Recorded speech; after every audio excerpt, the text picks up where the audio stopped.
அங்கேருந்து வரான், அந்த பக்கத்து கடையிலேருந்து வரான், எடுத்துட்டு செகண்ட்ல ஓடுறான். பக்கத்து பைக்கில் வந்தான், இவன் போகிறான். ஆனால் இவங்க 2 பேரும் இங்கே நிற்கிறாங்க, திரும்பி கூட பார்க்கலாம். வாட்ச் பண்ணிட்டான், இவன் என்னென்ன பேசுகிறாங்கன்னு இவன் வாட்ச் பண்ணியிருக்கான். இது தெரியும்.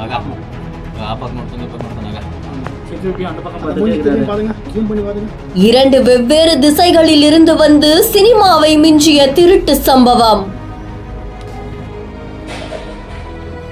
அவன் டக்குன்னு எடுக்கிறான், இவன் உழுவுற மாதிரி போறான், போயிட்டான்.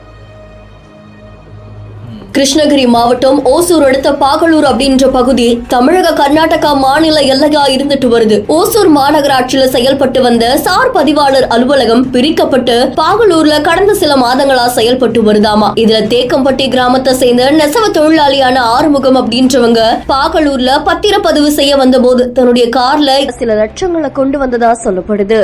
அது அங்க இருக்கக்கூடிய மர்ம நபர்கள் திருடி செல்லக்கூடிய காட்சி சமூக வலைதளங்கள்ல பரபரப்பை ஏற்படுத்தி இருக்கு. இதே மாதிரி சார் பதிவாளர் அலுவலகம் வந்த ஒரு நபர் தன்னுடைய இருசக்கர வாகனத்துல சில லட்சங்கள் வச்சிருந்தாங்களாம், அதுவுமே திருடப்பட்டிருக்காமா. இது குறித்து பாகலூர் போலீசார் வழக்கு பதிவு செஞ்சு விசாரணை மேற்கொண்டு வராங்க அப்படின்னு தெரிவிக்கப்பட்டிருக்கு. இதுவரைக்கும் யாரும் பிடிபடாத நிலையில கொள்ளையடிக்கப்பட்ட சிசிடிவி காட்சிகள் வெளியாகி இருக்கு. மாநில எல்லை பகுதியில் இந்த மாதிரியான கொள்ளை சம்பவங்களை தடுக்க போலீசார் ரோந்து பணியில ஈடுபடணும் அப்படின்ற மாதிரியும் கோரிக்கை எழப்பட்டிருக்கு. இந்த செய்தி தொடர்பான உங்களுடைய கருத்துக்களை கமெண்ட்ல சொல்லுங்க. மேலும் செய்திகளுக்கு பிஹேண்ட் ஃபாலோ பண்ணிக்கோங்க.